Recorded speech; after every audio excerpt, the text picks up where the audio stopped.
Samajwadi party का एक छोटा सा कार्यकर्ता हूँ और इस वक्त नवाबगंज में मौजूद हूँ। और यहाँ पर आने के बाद जो है लोगों से हमने मुलाकात भी की और हमारे डॉक्टर साहब ने बहुत खूब मेहनत भी की है।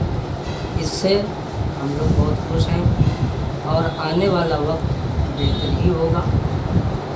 और दूसरी बात ये है कि यहाँ पर चाहे हिंदू हो चाहे मुसलमान हो, किसी भी जात का हो, वो सब के सब जितने भी हैं डॉक्टर साहब के ही हित में हैं। मैंने आने के बाद ये महसूस किया। क्या आपको लगता है कि सफलता दिला ले जाएंगे? जी पक्का। धन्यवाद। रोल ऐसा अपना परिचय।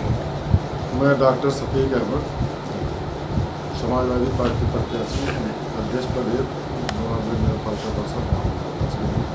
आपको समाजवादी पार्टी ने भरोसा जताकर टिकट दिया, जनता के प्रति आप कितना खरा उतरेंगे? सबसे पहले मैं आप लोगों का अपने नगर में हार्दिक स्वागत अभिनंदन करता हूँ और अपने पार्टी के पदाधिकारीगण, हमारे नेतागण, माननीय राष्ट्रीय अध्यक्ष जी का हम आभार व्यक्त करते हैं कि उन्होंने एक अदम्य से कार्यकर्ता को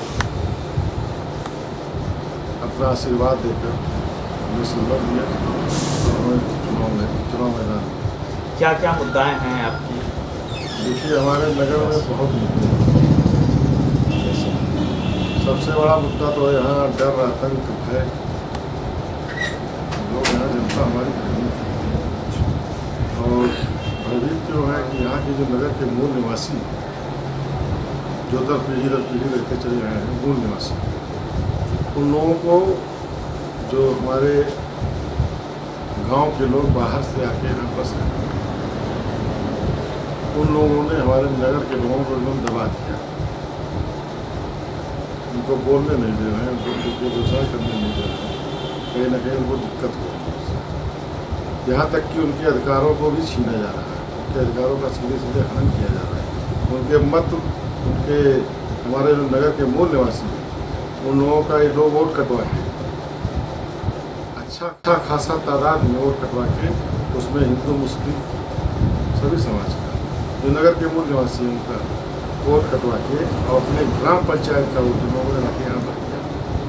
आई एक दो गांव का नहीं, 44 गांव का, 44 ग्राम पंचायत, 5 विकास का, नवाबगंज, तरफगंज, बेलसर, वजीरगंज, मनकापुर, 5 ब्लॉक के 44 ग्राम सभा के मतदाताओं का यहाँ एक वर्ग विशेष के लोगों का यहाँ पे नाम जुड़वा दिया गया कि वो यहाँ रहते भी नहीं थे और ये लोग आसानी से चुनाव जीत जाते थे। हम पिछले 2 बार हम चुनाव लड़ चुके हैं। ये फर्जीवाड़ा कैसे पता चला आपको?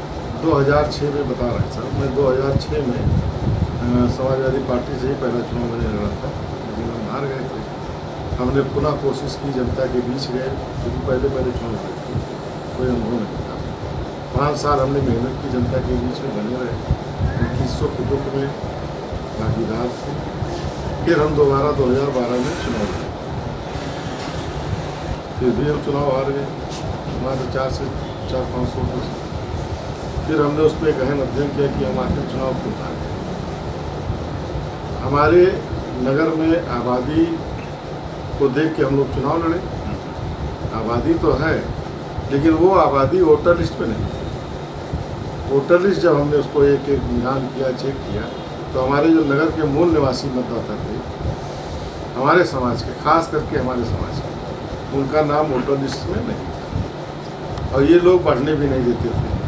2012 में भी हमने बहुत प्रयास किया था बढ़ने का, लेकिन ये लोग बढ़ने नहीं थे।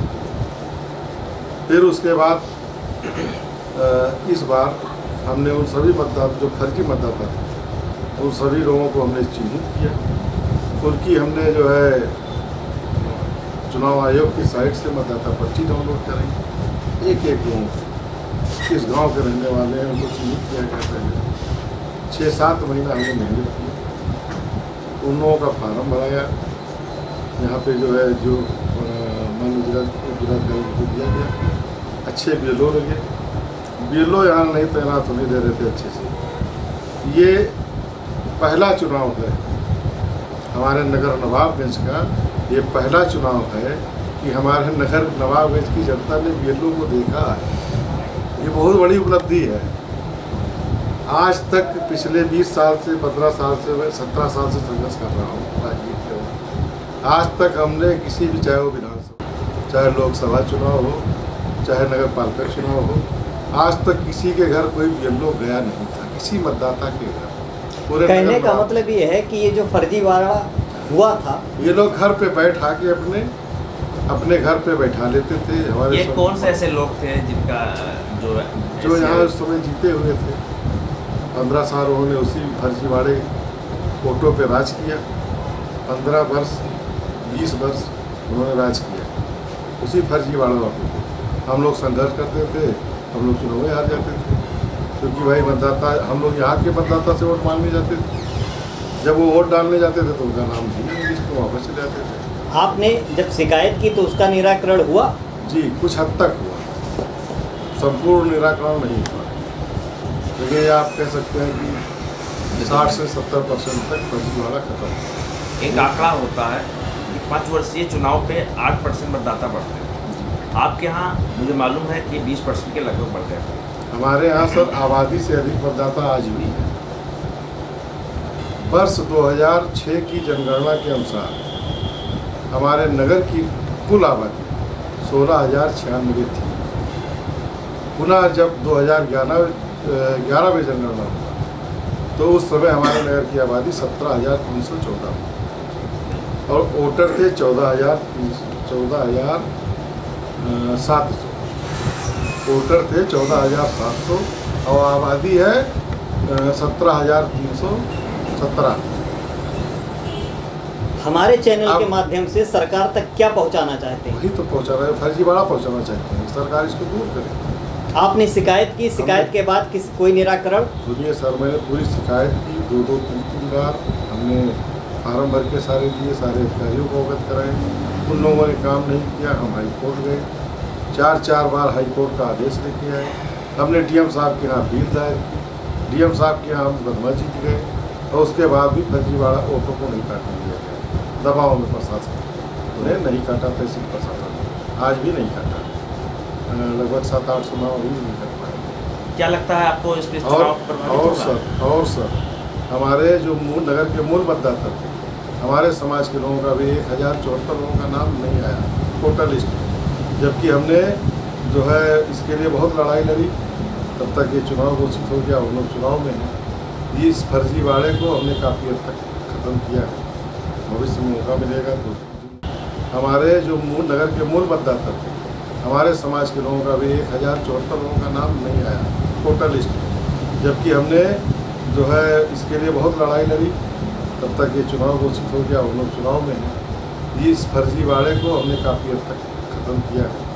भविष्य में मौका मिलेगा तो जिन लोगों का नाम छूटा उनको शामिल कराया जाएगा। कि यहाँ पे जो हम कहना चाह रहे हैं कि नगर नवाबगंज में हमारे जो नगर के मूल निवासी हैं वो पीड़ित हैं, उनके अधिकारों का हनन हो रहा है। और यही लोग कर रहे हैं जो बाहर से आके, जिस तरीके से हमारे हिंदुस्तान में ईस्ट इंडिया कंपनी आई थी, उसी तरीके से हमारे नगर में east India waste India company मौजूद है। ऐसा और सेम सर, एक सेकंड, सेम जो थ्योरी अंग्रेज अपना रहे थे, वोट डालो, लड़ाओ, राज करो, वही थ्योरी ये लोग अपनाते चले आए। वोट डालो, लड़ाओ, राज करो। हमारे बाजार का जो मूल नगरवासी है, चाहे हमारा हिंदू भाई है, चाहे मुस्लिम है, सारे लोग हमारे भाई हैं। ये राम की नगरी है, यहाँ राम राज हो, असली राम राज यहाँ हो, लेकिन यहाँ राम राज नहीं है। बात करें अगर विकास के मुद्दों, जनता अगर आपको मौका देती है, नगर पालिका की सीट पर आसीन करती है, सारी चीज़ें आपने हमें बताया, लेकिन अगर आप नगर पालिका की सीट पर बैठते हैं, वो कौन से ऐसे मुद्दे हैं, कौन से ऐसे विकास कार्य हैं जो जनता तक सीधे तौर पर आप पहुंचाना चाहते हैं? सबसे बड़ी समस्या हमारे, देखिए जनता की मूलभूत सुविधाएं, नगर में जनता टैक्स देती है, दिल्ली में नहीं रहती, हाउस टैक्स देती है, वाटर टैक्स देती है। मेरा घर यहाँ पे है, मैं हाउस टैक्स देता हूँ, वाटर टैक्स देता हूँ, लेकिन इस लाइन में पूरा देख लीजिए वाटर सप्लाई शून्य है। आता है पानी खोलिए तो बहुत धीरे धीरे आएगा, 1 घंटे में बाल्टी भरेगी। ये व्यवस्था है वाटर सप्लाई, इसको दुरुस्त कराया जाए। जनता की जितनी भी मूलभूत सुविधाएं, शिक्षा, स्वास्थ्य, सफाई, इस पर विशेष तौर पे ध्यान दिया जाए। पिछले वर्ष हमारे नगर में परिवार के परिवार गंदगी की वजह से डेंगू की चपेट में आ गए। आप अभी बाहर 10 मिनट बैठ के देख लीजिए, आपको 10,000 मच्छर लगे मिलेंगे। अभी सामने नमूना तुरंत मिल जाएगा आपको। कुछ ऐसे सब इन सब सुविधा जब क्षेत्र हो सकता है तो उसको शहरी क्षेत्र की अच्छी सुविधा मिले, अच्छी साफ सफाई हो, अच्छी चिकित्सा सुविधा मिले, उसको अच्छी जो है सब वाटर सप्लाई मिले, शुद्ध जल व्यवस्था मिले पानी पीने के लिए, अच्छी सड़क हो आने जाने के लिए, अच्छी पटरी हो, गंदगी कहीं ना हो। ये इस पर इन लोगों ने जितने भी चेयरमैन आए इन्होंने ध्यान दिया।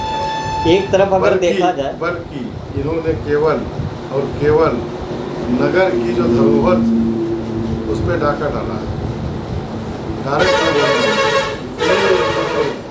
इन्होंने नगर की धरोहर पर डाका डाला। जितनी भी जो है खाली जमीन पड़ी थी, यहाँ तक कि कुछ ज़मीनें ऐसे थी जो आज के 40 साल 50 साल पहले लोगों को दे दी गई थी, जो होने के लिए उस समय गरीबी थी। वो बेचारे आज अपना समझ के, अपनी ज़मीन समझ के वो उसकी जुताई बुआई कर रहे थे, उनके परिवार का भरण पोषण हो रहा था उस ज़मीन से। ऐसे कई ज़मीनों को इन लोगों ने खाली करवा कर, चूँकि वो लोग अशिक्षित थे, गरीब थे, अशिक्षित थे, और उन्होंने अपना कागज़ दुरुस्त नहीं कराया, ज़मीन अपनी समझते थे, कागज़ नहीं दुरुस्त करा पाए, इन लोगों ने उसको खाली करा के प्लाटिंग करके बेटर और काफ़ी रुपया कमा के मालामाल हो गए। इन लोगों ने केवल 5 साल यही किया। उनको जनता के यहाँ जो मूल नगर के मूल निवासी हैं, ना उनके दुख से मतलब है, ना उनके दर्द से मतलब है, ना उनकी सुविधा से मतलब है। बस मतलब केवल उतनी देर तक है जब तक 4 तारीख को वोट न पड़ जाए। 4 तारीख के बाद उनको भूल जाएंगे। आप अगर नगर पालिका की सीट पर आते हैं, ये सारे मुद्दे आपने गिनाए, सत्य है मूलभूत सुविधाएं अगर जनता तक नहीं पहुंचती हैं, जनता अपना बहुमूल्य वोट उम्मीदवारों को प्रदान करती है, वो भी चाहती है कि जो हमारी समस्याएं हैं उनका निराकरण हो। जिस उम्मीदवार को हम चुन के सीट पर बिठा रहे हैं उसके अंदर इतनी साहस और क्षमता होनी चाहिए कि वो उनकी समस्याओं का या उनके कार्यों का त्वरित और निस्तारण दोनों कर सके। आपने सारे मुद्दे गिनाए, आपको सपा ने टिकट दिया है। यहाँ पर नवाबगंज नगर पालिका परिक्षेत्र में सिर्फ 2 ही पार्टियों से लोग चुनाव नगर पालिका अध्यक्षी का लड़ रहे हैं। सपा ने आपके ऊपर विश्वास किया, आपको पार्टी से टिकट दिया। पार्टी के बारे में और आम जनमानस के बारे में क्या कहना चाहते हैं? सभी लोग जानते हैं, पूरा प्रदेश जानता है। माननीय अखिलेश जी गरीबों, शोषकों, पिछड़ों सबके नेता हैं, और उन्होंने उनके लिए काम किया। जो काम समाजवादी ने किया है आज तक किसी सरकार ने नहीं किया। पूरी ईमानदारी निष्ठा से उन्होंने काम किया। हम भी अगर हमें जनता अपना आशीर्वाद देती, मैं जनता से आपसे संपूर्ण वादा करता हूँ, अगर हमको जनता आशीर्वाद देती है तो जनता को मूलभूत सुविधाएं पूरी ईमानदारी से, शिक्षा, सफाई, स्वास्थ्य, यहाँ तक कि सरकार की जितनी भी योजनाएं हैं उन योजनाओं को अंतिम व्यक्ति तक पहुँचाने मैं पूरा अपना पूरी ईमानदारी से, पूरी निष्ठा से और पूरी शक्ति से जनता तक पहुँचाऊँगा, और किसी भी पूरे समाज में बिना किसी भेदभाव के उनकी सेवा करूँगा, और अच्छी से अच्छी वो नगर में है खुशहाल ज़िंदगी की, इसके लिए प्रयास करूँगा। नगर को सुंदर, स्वच्छ बनाने के लिए, अच्छा स्वच्छ प्रशासन देने के लिए, ईमानदार प्रशासन बिना किसी बेईमानी के प्रयास करूँगा कि ईमानदार प्रशासन हो, स्वच्छ प्रशासन हो। क्योंकि इसलिए मैं बोल रहा हूँ कि इससे पहले जो लोग थे, अगर जनता एप्लीकेशन जाके लेके जाती थी किसी शिकायत के लिए या शिकायत नहीं भी रहती थी, अपने काम के लिए कोई एप्लीकेशन लेके जाता था वहाँ नगर पालिका में, तो वहाँ के कर्मचारी की हिम्मत नहीं रहती थी कि वो एप्लीकेशन ले ले, जब तक कि वो चेयरमैन से फ़ोन करके बात ना कर ले कि फला व्यक्ति आया है, क्या इसके एप्लीकेशन ले कि ना ले। ये स्थिति थी हमारे नगर की। अरे भाई, एप्लीकेशन तो वो ले सकता है, इतनी तो आज़ादी कर्मचारी को होनी चाहिए। काम हो या ना हो, उस पर क्या डिसीजन लेना हो अधिकारी और चेयरमैन जाने, लेकिन कर्मचारी को कम से कम इतनी तो इज्जत, इतनी तो वो होनी चाहिए, मतलब सरलता कि वो एप्लीकेशन ले ले। आप अगर जनता हमको चुनती है, स्वच्छ प्रशासन देंगे, जनता फ्री रहेगी, एक टेलीफोन पे जनता के दरवाजे पे नगर पालिका खड़ी रहेगी, जनता को नगर पालिका नहीं जाना पड़ेगा, ये मैं वचन देता हूँ। एक टेलीफोन अगर व्यक्ति करता है, उसको कोई भी काम हो, नगर पालिका उसके दरवाजे पे खड़ी मिलेगी, जो भी काम होगा नगर पालिका खुद जाके कराएगी, वहाँ के कर्मचारी जाके कराएंगे। ये मैं सुविधा दूँगा, हाईटेक सुविधा है, जो भी सुविधा हो पाएगी। अब आधुनिक युग है, पढ़े लिखे लोगों का युग है, हम भी पढ़े लिखे, आधुनिकीकरण में रहते हुए उनकी पूरी सेवा